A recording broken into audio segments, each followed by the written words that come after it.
வணக்கம் நண்பா. இது உங்கள் ரெஸ்லிங் ஃபேமிலி 2.0. இன்னைக்கு இந்த வீடியோல பார்க்க போறது எத பத்தி அப்டின்னா, இப்போ வந்து நம்மளுடைய ஏஜே ஸ்டைல் வந்து TNAக்கு வந்து டெபியூட் ஆக போறாரு அப்படிங்கிற மாரி ஒரு மிகப்பெரிய ஒரு அப்டேட் வந்திருக்கு. அது இல்லாம நம்மளுடைய கோல்ட்பர்க்கோட அந்த ஒரு ரிட்டயர்மென்ட் மேட்ச்ல வந்து நம்மளுடைய WWE வந்து நம்மளுடைய கோல்ட்பர்க்க வந்து அசிங்கப்படுத்திட்டாங்களாம். அது இல்லாம இப்போ வந்து நம்மளுடைய ரோமன் ரெயின்ஸோட ஃபியூச்சர் பிளான் என்ன அப்படிங்கிறத பத்தி இப்போ வந்து தெரிய வந்திருக்கு. இத பத்தி இன்னைக்கு வீடியோல நம்ம டீட்டெயிலா பார்க்கலாம். ஃபர்ஸ்ட்டா நம்ம பார்க்க போறது எத பத்தி அப்டின்னா, நம்மளோட பினாமினல் ஒன் ஏஜே ஸ்டைல் தான். அதாவது நம்மளுடைய ஏஜே ஸ்டைல் வந்து இப்போ வந்து WWE தான் இருக்காரு. ஆனாலும் நம்மளுடைய WWE நம்முடைய ஏஜ் ஸ்டைல் இருக்காரா அப்படிங்கிறது ஒரு மிகப்பெரிய ஒரு கேள்விக்குறியா தான் இப்போ இருக்குது. ஏன்னா நம்மளோட WWE வந்து நம்முடைய ஏஜ் ஸ்டைலை வந்து கரெக்டாக யூஸ் பண்ண மாட்டாங்க. அது இல்லாமல் அவருக்கான மேட்சஸாக இருக்கட்டும், அவருக்கான ஆப்பர்ச்சுனிட்டியாக இருக்கட்டும், இல்லை அவருக்கான ஒரு சாம்பியன்ஷிப்புக்கான எந்த விதமான ஆப்பர்ச்சுனிட்டியுமே நம்மளோட WWE தரல. அதாவது நம்முடைய WWE வந்து நைட் ஆஃப் சாம்பியன்ல வந்து நம்முடைய ஏஜ் ஸ்டைல் விசஸ் டாமினிக் மிஸ்டீரியோக்கான இன்டர் கான்டினென்டல் சாம்பியன்ஸ் மேட்சை நடத்தலாம் அப்படிங்கிற மாதிரி WWE பிளான் பண்ணாங்க.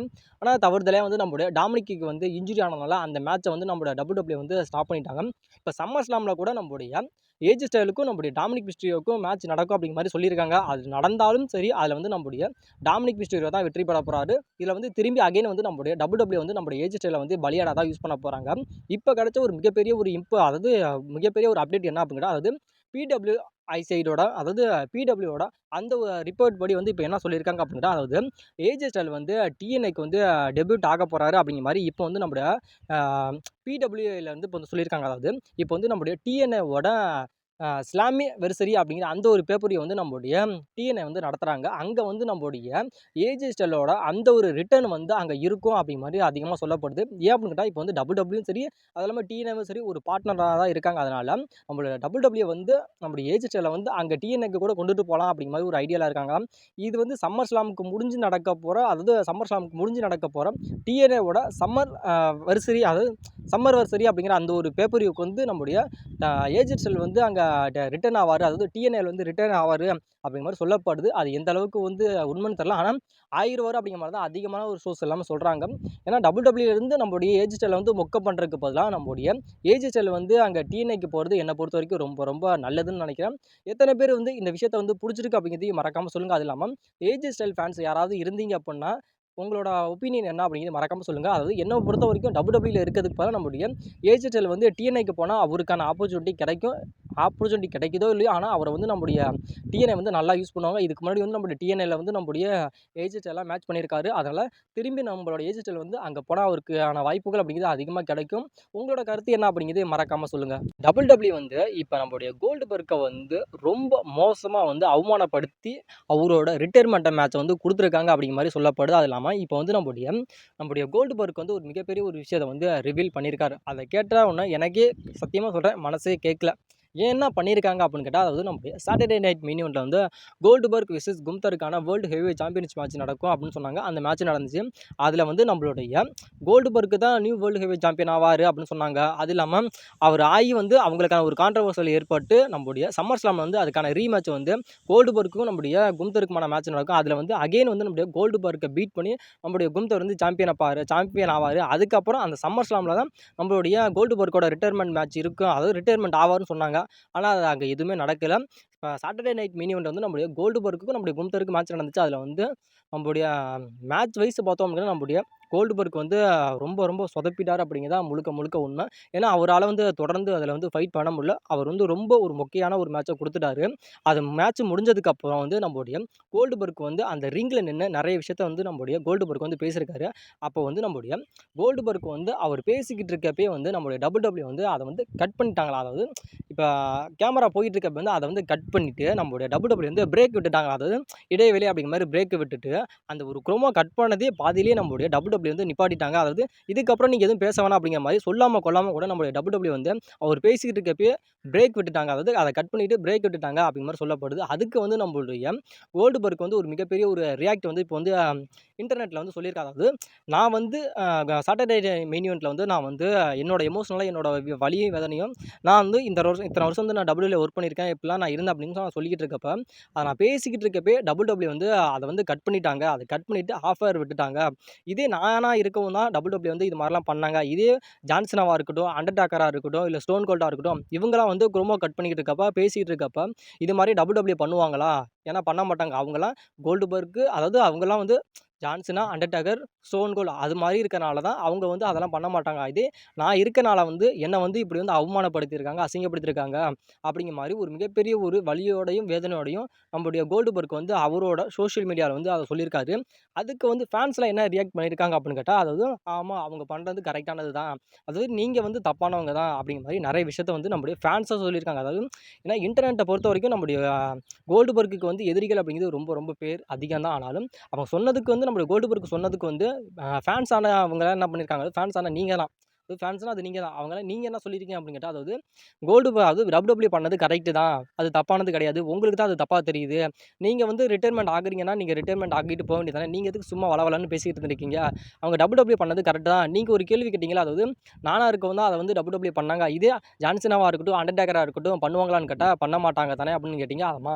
அவங்களா இருக்கும். அவங்க பண்ண மாட்டாங்க. அவங்களுக்கு தேவை இருக்கு. அவங்க பண்ணாங்க. உங்களால எங்களுக்கு எந்த ஒரு யூஸும் இல்ல. அதனால தான் WWE வந்து அந்த ஒரு முடிவ எடுத்தாங்க அப்படிங்கிற மாரி ஃபேன்ஸ் வந்து இப்போ வந்து நம்முடைய கோல்டுபர்க்க பத்தி சொல்லியிருக்காங்க.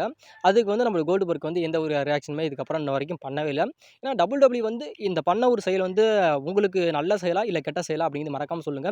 ஏன்னா ஒருத்தர் பேசிக்கிட்டு இருக்கப்பயே அத கட் பண்ணிட்டு அவங்க வந்து ஆஃப் ஏர் விட்டுட்டாங்க. இது மாரி யாருக்காவது நடந்திருக்கான்னு கேட்டா யாருக்குமே நடக்கல. இது வந்து ஃபர்ஸ்ட் டைமா நம்மளுடைய கோல்டுபர்க்கு தான் நடந்திருக்குது. கோல்டுபர்க்கோட அந்த ஒரு ரிட்டயர்மென்ட்ல வந்து இந்த மாரி சம்பவத்தெல்லாம் நம்முடைய WWE நடத்தியிருக்காங்கல்ல. இத பத்தின உங்களோட கருத்து என்ன? அப்படிங்கிறத மறக்காம சொல்லுங்க. அது இல்லாம நம்முடைய கோல்டுபர்க்க வந்து நம்முடைய WWE வந்து அசிங்கப்படுத்திட்டாங்க. இத பத்தின உங்களோட ஒப்பீனியன் என்ன அப்படிங்கிறத மறக்காம சொல்லுங்க. இதுக்கு முன்னாடி வந்து யாருக்காவது நடந்திருக்கா அப்படிங்கிறதையும் மறக்காம சொல்லுங்க. ரோமன் ரெய்ன்ஸ் வந்து அகைன் வந்து நான் யாரு அப்படிங்கிறத வந்து நம்முடைய ரோமன் ரெய்ன்ஸ் வந்து திரும்பி திரும்பி வந்து WWEக்கு நிரூபிச்சுக்கிட்டே தான் இருக்காரு. அது இல்லாம ஃபேன்ஸுக்கும் நிரூபிச்சுக்கிட்டே தான் இருக்காரு. அது ஃபேன்ஸ் எல்லாம் சொல்றாங்க. அதாவது ரோமன் ரெய்ன்ஸ் இல்லன்னா அங்க WWEலாம் இல்லாமலாம் கிடையாது. ரோமன் ரெய்ன்ஸ் இல்லாம கூட WWEயோட எல்லாமே இயங்கும். அதாவது ரோமன் ரெய்ன்ஸ் இருக்கனால தான் WWE இயங்குது அப்படிங்கிற மாரி நீங்கலாம் சொல்லிக்கிட்டு இருக்கீங்க. ஆனாலும் ரோமன் ரெய்ன்ஸ் இல்லாமயே WWE கண்டிப்பா இயங்கும் அப்படிங்கிற மாரி பாதி பேர் சொல்லிக்கிட்டு இருக்காங்க. அத வந்து தவிடு பொடியா ஆக்குற விதமா நம்மளுடைய ரோமன் ரெய்ன்ஸ் வந்து ஒரு மிகப்பெரிய ஒரு விஷயத்துல ரொம்ப, ரொம்ப பெரிய விஷயத்தையே நம்முடைய ரோமன் ரெய்ன்ஸ் வந்து பண்ணிட்டாரு. அதாவது இப்போ வந்து நம்முடைய ரோமன் ரெய்ன்ஸ் வந்து ரிட்டர்ன் ஆனார்ல, மண்டே நைட் ராக்கு ரிட்டர்ன் வந்தாரு. அத வந்து நம்முடைய WWE வந்து பெருமையா என்ன சொல்றாங்க அப்படின்னு கேட்டா, ரோமன் ரெய்ன்ஸ் ரிட்டர்ன் ஆனாரு.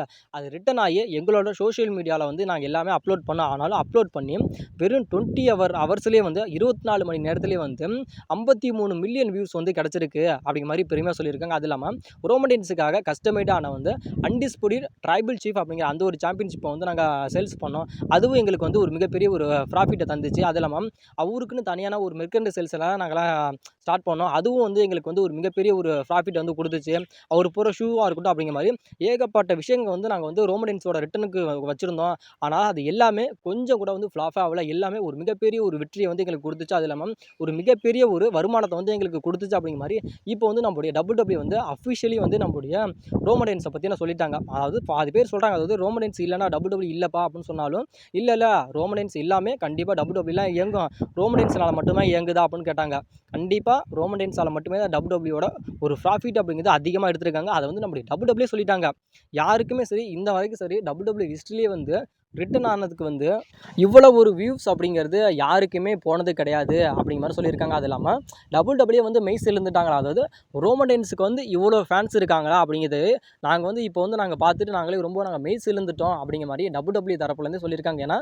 ஏன்னா இது வந்து சாதாரணமான ஒரு எண்ணிக்கை கணக்குல வந்து நம்முடைய WWEக்கு வந்து ப்ராஃபிட்ட தரல. அதிகமான ஒரு ப்ராஃபிட்ட வந்து தந்திருக்கு அப்படிங்கிற மாரி சொல்லியிருக்காங்க. அதாவது யாருக்குமே சரி 24 மணி நேரத்தில வந்து அவங்களோட WWEயோட ஆல் பிளாட்ஃபார்ம் எல்லாத்தையுமே சேர்த்து 53 மில்லியன் வந்து யாருக்குமே இன்ன வரைக்கும் வந்ததே கிடையாது அப்படிங்கிறது பெருமை சொல்லியிருக்காங்க. அது இல்லாம அவருக்கான சாம்பியன்ஷிப்புக்காக உருவாக்குனாங்கல்ல, அதை சேல்ஸ் பண்ணதா இருக்கட்டும், அவரோட மெர்கன்டைல் சேல்ஸா இருக்கட்டும், எல்லாமே இப்போ வந்து அதிகப்படியான சேல்ஸ் ஆகுது. அதிகப்படியான ஒரு ப்ராஃபிட் வந்து எங்களுக்கு ரோமன் ரெய்ன்ஸ் வந்து எங்களுக்கு குடுத்துருக்காரு. அது இல்லாம மெர்கன்டைல் சேல்ஸ்லயே இப்போ நம்பர் 1 பொசிஷன்ல இருக்கிறது யாரு அப்படின்னு கேட்டா, அது வந்து முழுக்க முழுக்க அது ட்ரைபல் சீஃப் ரோமன் ரெய்ன்ஸ் தான் அப்படிங்கிற மாரி பெருமையா சொல்லியிருக்காங்க. அது இல்லாம இப்போ வந்து நம்முடைய ரோமன் ரெய்ன்ஸ் வந்து நெக்ஸ்ட் வந்து சம்மர் ஸ்லாம்ல வந்து ஒரு ஃபியூட் போக போறாரு.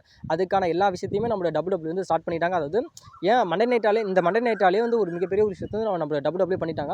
சம்மர் ஸ்லாம்ல வந்து ஜே உசோ ரோமன் ரெய்ன்ஸ் வெர்சஸ் நம்மளுடைய பிரான் பிரேக்கர் பிரான்சன் ரீடுக்கான ஒரு டாக் டீம் மேட்ச் கூட சம்மர் ஸ்லாம்ல இருக்கு. அதுலேயும் வந்து நாங்கள் அதிகமான ஒரு ப்ராஃபிட்டை வந்து நாங்கள் எடுப்போம் அப்படிங்கிற மாதிரி சொல்லியிருக்காங்க. அது இல்லாமல் இந்த மேட்சுக்கான ஹைப்னஸை வந்து நாங்கள் வந்து அடுத்த வாரம் நடக்க போகிற மண்டே நைட்டால் வந்து ஸ்டார்ட் பண்ண போகிறோம் அப்படிங்கிற மாதிரி சொல்லிட்டாங்க. அது இல்லாமல் அடுத்த வாரம் நடக்க போகிற மண்டே நைட் ராக் வந்து உங்களோட ட்ரைபிள் சீஃப் ஒன்னான ரோமன் ரெயின்ஸ் வந்து அஃபிஷியலி அட்வர்டைஸ்மெண்ட் செய்யப்பட்டிருக்காரு. உங்களோட ரோமன் ரெயின்ஸ் வந்து அடுத்த வாரம் நடக்க போகிற மண்டே நைட் ராவுக்கு வரப்போகிறாரு. இதை பற்றின உங்களோட கருத்து என்ன அப்படிங்கிறத மறக்காமல் சொல்லுங்கள். ரோமன் ரெயின்ஸ் இல்லைனா WWE இல்லையா அப்படின்னு கேட்டால் கண்டிப்பாக இல்லை. ரோமன் ரெயின்ஸால் எவ்வளோ வந்து WWEக்கு ப்ராஃபிட் தர முடியுமோ அவ்வளோ தூரம் வந்து நம்மளுடைய ரோமன் ரெயின்ஸ் வந்து WWEக்கான ஒரு மிகப்பெரிய ஒரு ப்ராஃபிட்டை வந்து கொடுத்துட்டாரு. அதை வந்து இப்போ வந்து நம்மளுடைய WWE வந்து பெருமையாக சொல்லியிருக்காங்க.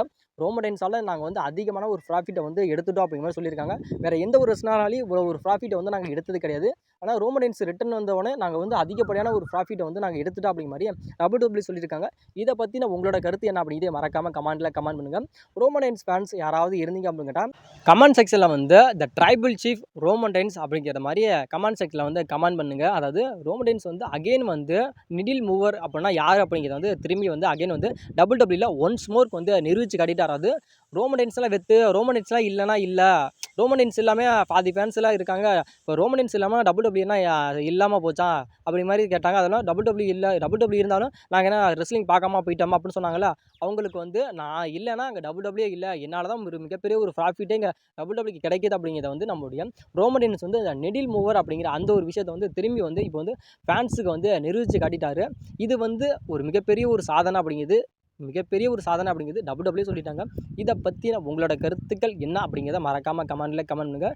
ஏன்னா இதுக்கு முன்னாடி வந்த எந்த ஒரு ரெஸ்லருமே ரிட்டன் வந்து இவ்வளோ ஒரு ப்ராஃபிட்டை வந்து யாருமே WWEக்கு கொடுக்கல. ஏன்னா நம்முடைய செத்ரோன்ஸ் ரிட்டன் வந்து அவரோட வீடியோஸ் எல்லாத்துமே WWE வந்து சோஷியல் மீடியாவில் அப்லோட் பண்ணி 1 இயருக்கு அப்புறம் தான் அவர் ரிட்டனுக்கு செத்ரோன்ஸோட அந்த ஒரு ரிட்டனுக்கே வந்து 1 மில்லியன் வந்து வியூஸ் போச்சு.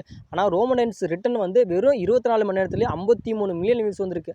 இதில் யாருக்கு எத்து அப்படிங்கிறதையும் பார்த்துங்க. அது இல்லாமல் ரோமன் ரெயின்ஸால் மட்டுமே தான் WWEக்கு அதிகமான ஒரு ப்ராஃபிட்டை கொடுக்க முடியும் அப்படிங்கிறத இதிலேருந்து நீங்கள் கண்டிப்பாக தெரிஞ்சுக்க வேண்டியது தான்.